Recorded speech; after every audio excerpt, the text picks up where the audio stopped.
श्री सद्गुरु चरण कमलेभ्यो नमः। प्रेम से बोलिए श्री सद्गुरुदेव महाराज की जय। परम पिताजी परमेश्वर की जय। आनंद कंद प्रभु सदानंद मनमोहन भगवान की जय। भगवत कृपा विशेष से आज हम लोग एक ऐसे विषय पर चर्चा करने जा रहे हैं। एक बहुत ही सुप्रसिद्ध कथावाचक हैं जिनका नाम है श्रीमान अनिरुद्धाचार्य जी। आजकल तो इंटरनेशनल कथावाचक हैं, लेकिन हम लोग का ये कहना है कि किसी भी विषय वस्तु के बारे में यदि आप नहीं जानते हैं तो उसमें अनाधिकार चेष्टा नहीं करना चाहिए।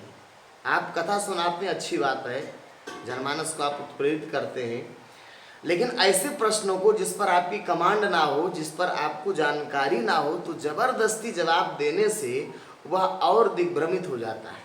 उदाहरण स्वरूप जैसे कोई पूछे कि भाई किसी जगह हमको जाना है, मान लीजिए दक्षिण दिशा की ओर जाना है, और आप उसको उत्तर बता देंगे तो वो मंजिल से और भटक जाएगा और दूर हो जाएगा। एक व्यक्ति ने उसी कथा के दौरान ये प्रश्नोत्तरी करते हैं, शंका समाधान करते हैं, तो उसमें उसने बड़ा सुंदर प्रश्न पूछा, बहुत अच्छा प्रश्न। उसने क्या प्रश्न किया कि मुक्ति किसकी होती है? मुक्ति किसकी होती है? बहुत अच्छा प्रश्न है, जेन्युइन प्रश्न है। जगह जगह शास्त्रों में आया है कि मुक्ति मोक्ष के लिए ये जीवन मिला है मनुष्य का शरीर। तो या तो बहुत अच्छा प्रश्न है कि भाई मुक्ति किसकी होती है। जब उसने ये प्रश्न किया कि मुक्ति किसकी होती है, तो महाराज जवाब दे रहे हैं जी। मोक्ष किसका होता है? मोक्ष जो होता है, मोक्ष का अधिकारी है मन। माया मरी न मन मरा, मर मर गया शरीर, आशा तृष्णा ना मरी, कह गए दास कबीर।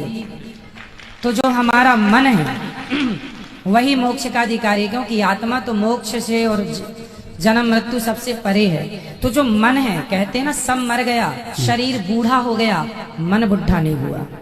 ठीक। तो मन को ही सारा सुख दुख मिलना है। मुक्ति मन की होती है। और उदाहरण दे रहे, माया मुई नमन मुआ मरी मरी गया शरीर। उदाहरण मैच ही नहीं कर रहा है, डिसमैच उदाहरण है। उदाहरण भी गलत है और जवाब भी गलत है, दोनों गलत है। मन की मुक्ति होगी, ये तो वैसे हो गया जैसे कहा जाए कि भाई दिल्ली कौन गया, तो दिल्ली पैर गया, बाकी शरीर नहीं गया। यानी दिल्ली कौन गया तो जवाब दिया जाए कि नहीं, दिल्ली तो पैर गया चल करके, शरीर नहीं गया। तो ये वैसे बात है। मन क्या है, मन के विषय में भी आपने नहीं जाना। मुक्ति मन की होती है। मन क्या है भाई? भगवान कृष्ण गीता में क्या कहा उसको देखिए, आप थोड़ा समझिए।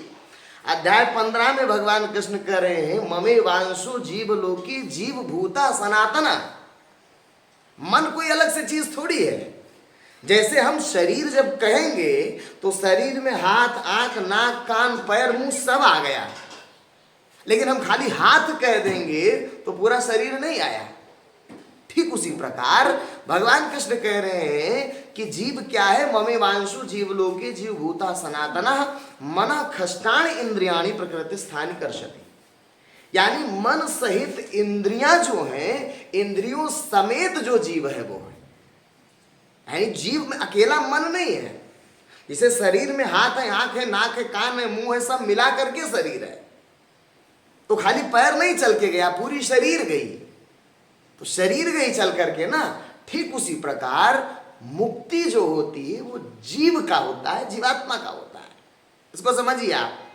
जैसे एक आया, एक श्लोक मैं आपको दिखाऊंगा, अध्याय 15 का तीनों श्लोक साथ साथ में। यहां पर तो इंद्रियां कह दिया गया कि प्रकृति स्थित मन और पांचों इंद्रियों को आकर्षित करता है, लेकिन उसको और स्पष्ट आगे किया, शरीरम यदवाप्नोति यच्चाप्युत्क्रामतीश्वरः गृहीत्वेतानि संयाति वायुर्गंधा निवासया। ये देखिए आप, अध्याय 15 का श्लोक नंबर है आपका 8वां श्लोक, जिसमें स्पष्ट आया है कि जीव जो होता है वो कैसे जाता है, वायु गंध के स्थान को जैसे ग्रहण करके ले जाता है, वैसे ही देहादि का स्वामी जीवात्मा भी जब शरीर का त्याग करता है, जब शरीर छोड़ता है, कौन? मन नहीं, मन शरीर नहीं छोड़ता है, मन की मुक्ति नहीं होती है, जीवात्मा की मुक्ति होती है। जिस शरीर का त्याग करता है, तो जब शरीर छोड़ता है वो जीवात्मा, तो मन सहित इंद्रियों को ग्रहण करके फिर जिस शरीर को प्राप्त करता है उसमें जाता है। यानी मन की मुक्ति नहीं होती है, मुक्ति जीवात्मा की होती है। एकदम स्पष्ट है इसमें, देखिए आप। उससे इन मन सहित इंद्रियों को ग्रहण करके फिर जिस शरीर को प्राप्त होता है उसमें जाता है। यानी शरीर से मन नहीं जाता। मन क्या चीज है भाई? मन और चित्त इत्यादि तो वृत्तियां हैं। मन, बुद्धि, चित्त, अहंकार और ज्ञानेन्द्रिय और कर्मेंद्रिय सूक्ष्म रूप में इससे निर्मित जीव है, यही जीव है। तो मन अकेला आप कहेंगे मन की मुक्ति होती है, ये बिल्कुल गलत जवाब है। मुक्ति होती है, जीव का मुक्ति होता है, जीवात्मा मुक्त होता है। इसमें स्पष्ट लिखा है, देह का स्वामी जीवात्मा भी जिस शरीर का त्याग करता है उसमें मन सहित इंद्रियों को ग्रहण करके जिस शरीर को प्राप्त करता है उसमें जाता है। तो इसका मतलब ये बिल्कुल गलत जवाब है। मैं अनुरोध करूंगा कि यदि आपको नहीं आता है तो ये कह दीजिए ना कि भाई हम लोग का विषय नहीं, ये तो संतों का विषय है, जो जानते हैं इसके विषय में, जिन्होंने इसको देखा है, ये उनका विषय है। यह कह करके आप चुप हो जाइए, अनाधिकार चेष्टा ना करें। यदि आपको नहीं पता है तो आप ये बता दो कि नहीं हम नहीं जानते हैं इस विषय को। अनावश्यक बताने से वो मंजिल से और भटक जाएगा व्यक्ति। अब दूसरा एक प्रश्न और आता है। उसने पूछा कि जीवात्मा और आत्मा ये दोनों दो है कि एक है? ये प्रश्न किया आपने। पहला प्रश्न मेरा स्वामी जी है, गुरु जी है कि जीवात्मा और आत्मा में क्या अंतर है? जीवात्मा और आत्मा दोनों पर्याय हैं। ठीक। लिखा है गोस्वामी तुलसीदास जी, ईश्वर अंश जीव अविनाशी। तो यहाँ गोस्वामी तुलसीदास जी ने आत्मा को जीव अविनाशी जीवात्मा कहा है। जीव और आत्मा ये दोनों एक ही हैं, दो नहीं हैं, पर्यायवाची हैं। चाहे जीव कह लीजिए चाहे जीवात्मा कह लीजिए। तो अब देखिए आप, उन्होंने कहा कि नहीं वो आत्मा जीवात्मा एक दूसरे का पर्याय है, एक ही है दोनों। लेकिन वास्तव में ये भी बात नहीं है सही। जो प्रश्न किया गया कि जीव, इन्होंने कहा कि जीवात्मा और आत्मा एक ही है। वास्तव में जीवात्मा और आत्मा एक ही नहीं है। यहां तक कि जीव, जीवात्मा और आत्मा, इन तीनों में भी अंतर है। जब आप जानने चलेंगे इसको, आगे जानेंगे इसको, तो आत्मा अलग है और जीव अलग है। 84 लाख योनियों में जो जाता है, अभी आपको प्रमाण दिखाया अध्याय 15 में, वो कौन जाता है? जीव जाता है। आकर 4,84,000 योनि फिरत यह जीव अविनाशी। जीव घूमता है 84 लाख की योनि में, आत्मा नहीं जाता है। अच्छा एक चीज और, आत्मा का ही एक दूसरा नाम ईश्वर भी है। लेकिन ये आपको बड़ा अटपटा लगेगा, क्योंकि वर्तमान में जो समाज में चलन है कि ईश्वर ही सब कुछ है, ईश्वर आत्मा कैसे हो जाता है? क्योंकि आप समझते हैं कि आत्मा शरीर में है, जबकि हमने भी प्रमाण आपको दिखाया कि मत्सथान सर्वभूतानि न चाहम तेषु अवस्थित। उस श्लोक के बाद का अगला श्लोक कहता है कि मेरी ममात्मा भूत भावना, मेरी आत्मा भी वास्तव में इन भूतों के शरीर में नहीं रहती है। तो आत्मा शरीर में नहीं रहती है। आत्मा वह है जो वास्तव में इस शरीर को, इस शरीर में स्थित जो जीवात्मा है उसको जीवित किए है, जीवनी शक्ति प्रदान करती है, वह आत्मा है। तो आत्मा का ही दूसरा नाम ईश्वर भी है, इसी का नाम ब्रह्म भी है। आपको लगेगा कि ईश्वर और परमेश्वर में भी भेद है, क्योंकि ईश्वर का मतलब आप परमात्मा भगवान से समझते हैं, लेकिन उपनिषद आप उठाकर देखेंगे तो उसमें आया तमीश्वराणाम परमम महेश्वरम। यानी वो जो परमेश्वर है वो ईश्वरों का भी महान ईश्वर अर्थात परमेश्वर रूप महान शासक है। तम ईश्वराणाम यानी बहुत सारे ईश्वर बहुत हैं, लेकिन परमेश्वर एक है, परमात्मा एक है और ईश्वर बहुत है। इसलिए आया तमीश्वराणाम परमम महेश्वरम तम दैवतानाम परमम च दैवतम। यानी जो परमेश्वर है वो ईश्वर का भी महान शासक अर्थात परमेश्वर है, ईश्वरों का भी ईश्वर परमेश्वर, यानी ईश्वर और परमेश्वर में भेद है। और ईश्वर, आत्मा, ब्रह्म, ये एक ही सत्ता का नाम है। ब्रह्म भी उसी को कहते हैं। अब आपको समझ में आया कि नहीं ब्रह्म ही, क्योंकि चलन में ही जीव ब्रह्म माया, जीव ब्रह्म माया, ब्रह्म का तात्पर्य लोग परमात्मा से या परम ब्रह्म या भगवान से समझते हैं, लेकिन ब्रह्म का तात्पर्य परमात्मा से नहीं है। ये भी उपनिषद में है, द्वै अक्षरे ब्रह्म परे द्वनन्ते विद्या विद्ये निहिते यत्र गूढ़े, अर्थात जो परम ब्रह्म है वो ब्रह्म से अत्यंत श्रेष्ठ है। क्योंकि देखिए इसको आप समझिए, इसलिए भगवान विष्णु ने कहा परमार्थम नहीं वेदया, जिसने परम के अर्थ को नहीं जाना, यानी परम शब्द लगा है ना, आत्मा तो परमात्मा, ईश्वर तो परम ईश्वर, ब्रह्म तो परम ब्रह्म। ये जो परम परम लगा है यही तो परमेश्वर है। परम शब्द लगते ही वो विशिष्टता एक हो गया, एक परमात्मा, एक परमेश्वर, एक परम ब्रह्म है वो। और आत्मा, ईश्वर, ब्रह्म एक ही सत्ता का नाम है। इतना ही नहीं, इसी का दूसरा नाम अगर आप कुरान शरीफ में देखेंगे तो उसमें इसी को नूर कहा गया, इसी को बाइबल में लाइफ लाइट कहा गया है। अब देखिए नाम तो बहुत सारे इसके हैं, लेकिन जब मूलतः आप देखने चलेंगे, जैसे मान लीजिए पानी है, तो पानी को जल कहो, चाहे आब कहो, चाहे वाटर कहो, चाहे H2O कहो, नाम तो अलग अलग हैं, लेकिन जब आप इसके मूल में जानने चलेंगे कि नहीं आब क्या है तो पता लगेगा वही पानी है, जल क्या है तो पता लगेगा वही पानी है। तो आत्मा का जो वर्णन ग्रंथों में आप देखेंगे तो क्या है, आत्मा क्या है, आत्मा एक दिव्य चेतन प्रकाश है।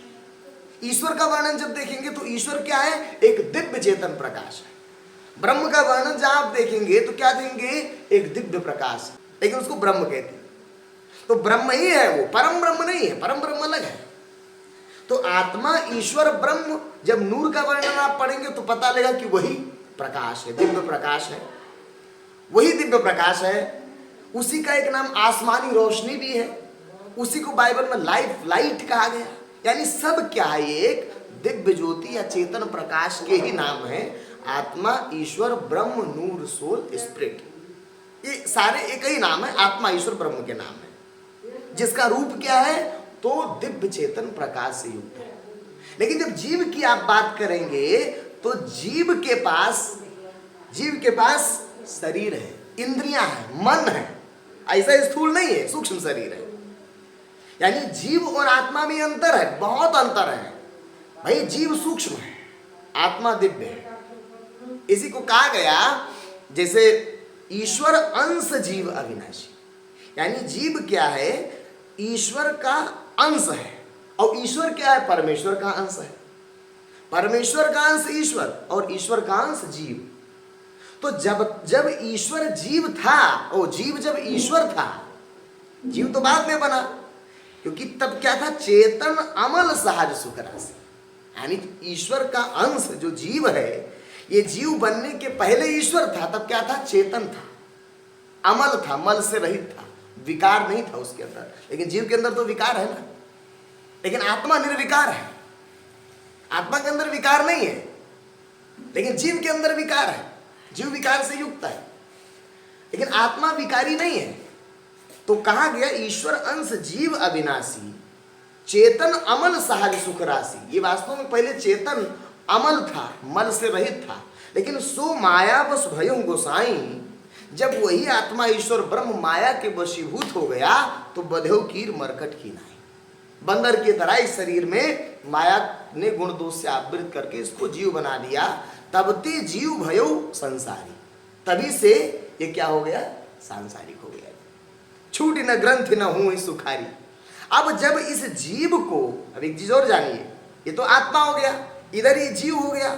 जीवात्मा शब्द भी अलग है, क्योंकि जीव जिसकी स्थिति आपकी इस शरीर में मूलाधार है, साधक लोग जब उस जीव को साधना के माध्यम से उठाकर आज्ञा चक्र पहुंचाते हैं, तब इस जीव की स्थिति आत्मामय बनता है, तब इसको हम जीवात्मा कहते हैं। अब जिसने प्रश्न पूछा उसको भी नहीं पता था कि जीवात्मा और जीव में क्या अंतर होता है, बताने वाले को भी नहीं पता था ये बात, कि जीव और आत्मा और जीवात्मा में क्या अंतर है, लेकिन इसका जीव क्या है, साधारण मनुष्यों में जो साधारण मनुष्य है उनके अंदर जीव काम करता है, लेकिन जो साधक स्तर के हैं, शंकर जी स्तर के, तो उनका क्या है, उनके अंदर साधारण जीव नहीं काम कर रहा है। क्यों? क्योंकि वो जीव अब आत्मामय हो चुका, जिसको हंस कहा गया ग्रंथों में। हंस जीवात्मा है, यानी जब साधारण जीव नहीं रहेगा, अब जीव आत्मामय हो गए, वो जीवात्मा है। और आत्मा क्या है, विशुद्ध जो जीव को जीवनी शक्ति दे रहा है, वो विशुद्ध आत्मा है। और परमात्मा क्या है, जो सबको नचाने वाला है, सारी सृष्टि का एकमात्र मालिक जो है वो परमात्मा है। यानी परम स्वतंत्र न सिर पर कोई, भाव ही मन ही करो तुम सोई। उस परमात्मा से श्रेष्ठ सृष्टि में कुछ भी नहीं है, वो एक अकेला है। जीव अनेक एक श्रीकंठ। जीव बहुत है, जीवात्मा आत्मा बहुत है, लेकिन परमात्मा एकमात्र एक ही है। तो आपको समझ में आया होगा कि आत्मा और जीव और जीवात्मा, इन तीनों में अंतर है, बहुत बड़ा अंतर है। हम यह कहेंगे कि यदि आप जिन विषयों पर नहीं जानते हैं, उन विषयों पर अनादिकाल चेष्टा न करें। पहले जान लें, जो जानते हो, जो संत लोग हैं, जो विशिष्ट, जिनको इसका यथार्थ ज्ञान है। देखिए, कहने को तो ग्रंथ में आप कुछ भी कह देंगे, क्योंकि चार्वाक दर्शन में चार्वाक ने भी लिखा है ग्रंथ, संस्कृत में यावत जीवेत सुखम जीवेत ऋणम कृत्वा घृतम पिबेत भस्मीभूतस्य देहस्य पुनरागमनम कुतः। तो क्या हम चार्वाक को मान लेंगे कि चार्वाक की बात सही है? भाई, निर्धारण कैसे होगा? तो निर्धारण होगा दर्शन से। जीव क्या है, इसको देखा जाता है। आत्मा क्या है, इसको देखा जाता है। दोनों को देखने की दृष्टियां भी अलग अलग हैं। तो जब तक आप देखे ही नहीं, जब जाने ही नहीं, आप ऐसे मुंह से बोल देंगे, निश्चित है गलत बोलेंगे आप, क्योंकि आपने अस्तित्व में जाना ही नहीं। भाई, जिसने जल नहीं देखा है, तो वो आग कहेगा, वो पानी कहेगा, वो H2O कहेगा, वो वाटर कहेगा, आपस में सर फोड़ लेना कौन सी बुद्धिमत्ता है। लेकिन जब पानी सामने रखा जाएगा कि देखो, आप जिसको आप समझ रहे हो यही चीज है कि नहीं, आप जिसको जल समझ रहे हो यही चीज है कि नहीं, आप जिसको पानी समझ रहे हो यही चीज है कि नहीं, आप जिसको H2O कह रहे हो यही चीज है कि नहीं है, तब सारा भेद समाप्त हो जाएगा। यानी ये जो डिस्क्रिमिनेशन है, जो भेदभाव है, ये इसका निर्धारण दर्शन से होगा। जब तक आप उसको देखेंगे नहीं, अस्तित्व को जब तक जानेंगे, देखेंगे नहीं, तब तक निर्धारण नहीं हो पाएगा। हमारे सदगुरुदेव परम पूज्य संत ज्ञानेश्वर स्वामी सदानंद जी परमहंस जी महाराज इसको प्रत्यक्ष दिखाते थे। जीव को अलग प्रमाण भी देते थे। गीता में भगवान कृष्ण ने कहा, उत्क्रामंतम स्थितम वापि भुंजानाम वा गुणान्वितम विमूढ़ा नानुपश्यन्ति पश्यन्ति ज्ञान चक्षुषा। अर्जुन, इस शरीर से जो निकल जाता है, इस शरीर में जो स्थित है, उसको जो नहीं देखते वो विशेष प्रकार के मूर्ख हैं। और दृष्टि दे करके, सूक्ष्म दृष्टि से इस जीव को इस शरीर से पृथक करके दिखाते थे। इस शरीर से पृथक करके उस जीव को और शरीर दोनों को अलग अलग दिखाते थे, सूक्ष्म दृष्टि के माध्यम से। सूक्ष्म दृष्टि से जीव देखा जाता है। फिर कहते थे आत्मा को देखो, तो आत्मा के लिए दिव्यम ददामि ते चक्षु पश्चिमे योगम ईश्वरम। दिव्य दृष्टि देकर उस आत्मा, ईश्वर या ब्रह्म या नूर या सोल या स्पिरिट या भर्गो ज्योति या लाइफ लाइट, ये उसी का नाम है, उसको प्रत्यक्ष दिखाते थे।